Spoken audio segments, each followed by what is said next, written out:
जय हिंद दोस्तों, पुनः आप सभी को धनतेरस की ढेर सारी शुभकामनाओं के साथ आशीर्वाद ब्लड बैंक में हमारे एक और सुपर हीरो के साथ उपस्थित।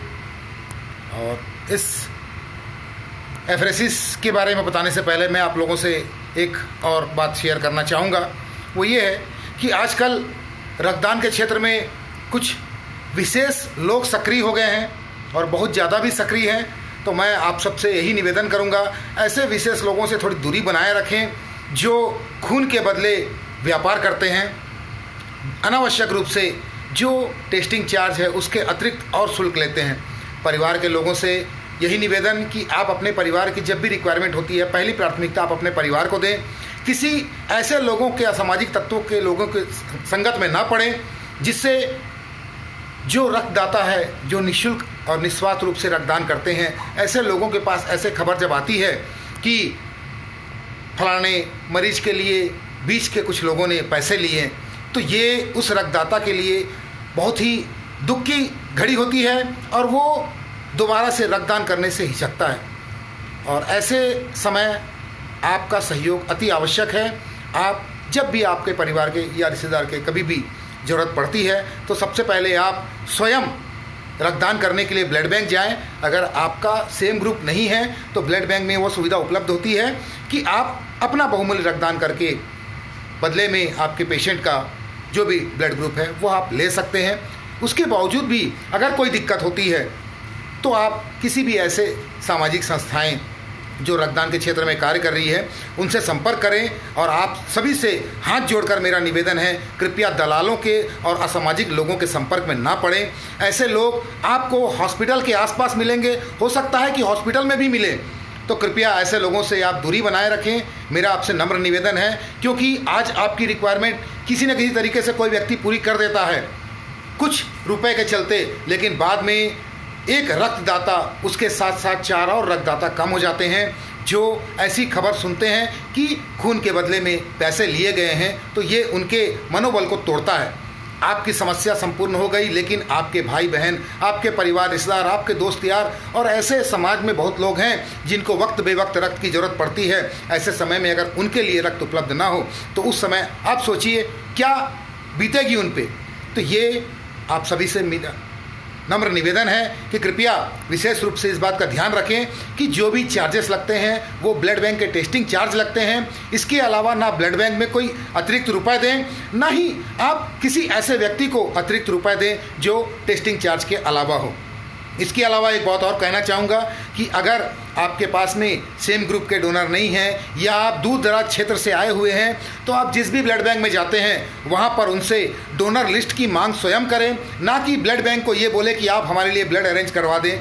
आप वहाँ से बोलिए, आपके पास में लिस्ट होगी, उस लिस्ट के द्वारा आप डोनर से स्वयं संपर्क करें, अपने बारे में बताएं और उसके लिए डोनेशन करवाएं। तो इससे ब्लड बैंक के लिए भी सुविधा हो जाएगी और आपके लिए भी सुविधा हो जाएगी और उस डोनर को भी इस बारे में संपूर्ण जानकारी रहेगी कि उसने कब, कहाँ और किस मरीज के लिए अपना बहुमूल्य रक्तदान किया है। तो ऐसे में भी हम दलालों पे अंकुश लगा सकते हैं, लेकिन थोड़ी सी जागरूकता बहुत ज़रूरी है आप सभी में।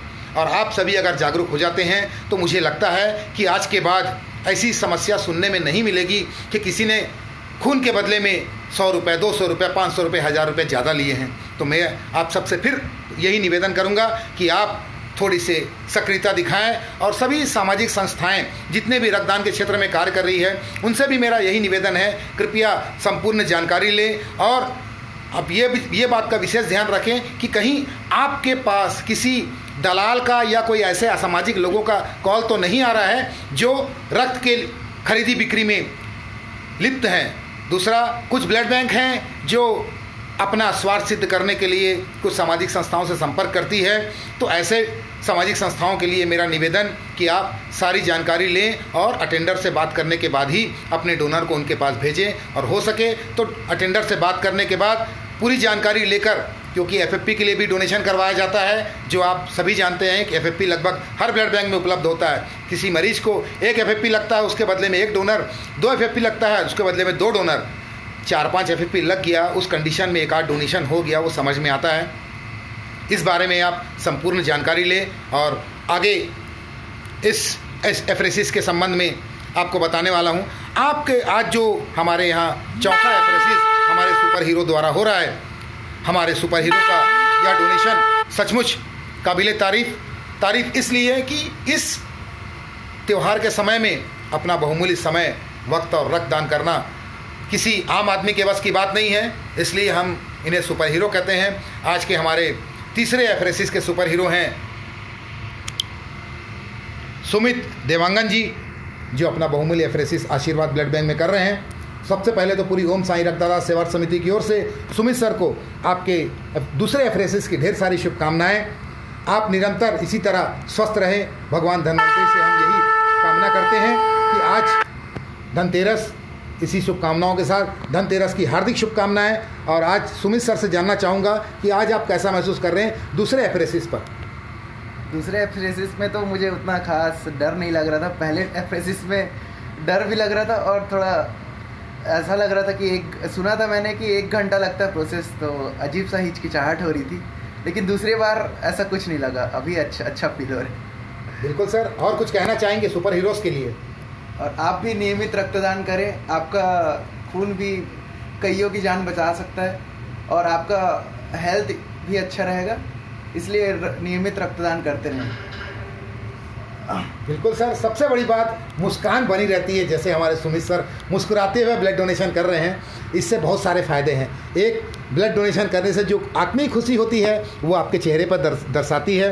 दूसरी बात, हंसते हंसते जब हम ब्लड डोनेशन करते हैं तो हमारे शरीर के जो हंसी के जीवाणु हैं वो मरीज़ के शरीर में जाते हैं और उनमें भी पॉजिटिविटी आ जाती है और वो जल्द से जल्द स्वस्थ होने का पूरा प्रयास करते हैं। यही होता है पॉजिटिविटी का नतीजा। तो रक्तदान एक प्रकार, और आप इस एनर्जी को अपने शरीर से उस मरीज के जो पलंग पे लेटा हुआ है तो उसके शरीर में जो ऊर्जा का संचार होता है, इसके बारे में वो मरीज ही बता सकता है। और दूसरी बात, अभी जो दिवाली का समय है, इस दिवाली में जो माहौल है, लोग खरीदारी पे अपने परिवार के साथ, रिश्तेदारों के साथ भिड़े हुए हैं और ऐसे समय पे आप किसी को तोहफा भी देते हैं, तो ये मुझे लगता है सबसे बेहतरीन तोहफा आज के समय के अनुकूल, कि कोरोना का समय, लोगों में झिझक, डर, और ऐसे समय में अगर आप रक्तदान करते हैं तो सचमुच ये आपके लिए बहुत ही अच्छा रहेगा। और उस परिवार के लिए जिन्हें आप रक्तदान का तोहफा दे रहे हैं, उनके घर दिवाली की रौनक और बढ़ जाएगी। यही दुआएं प्राप्त करने का सही समय, और आप सबसे यही निवेदन कि आप भी अपना बहुमूल्य रक्तदान करें। जैसे अभी थैलेसीमिया के बच्चों के लिए बहुत दिक्कतें आ रही है, तो आपसे निवेदन है कि अगर एसडीपी आप नहीं कर सकते हैं, लेकिन रक्तदान आवश्यक रूप से करें। 3 महीने 4 महीने में आप नियमित रक्तदान करते रहें, जिससे कि हर मरीज को समय पर रक्त मिलता रहे। पुनः आप सभी को दीपावली की ढेर सारी शुभकामनाएं, और आज धनतेरस है, इसकी बहुत बहुत बधाई। फिर मिलेंगे। जय हिंद, जय भारत।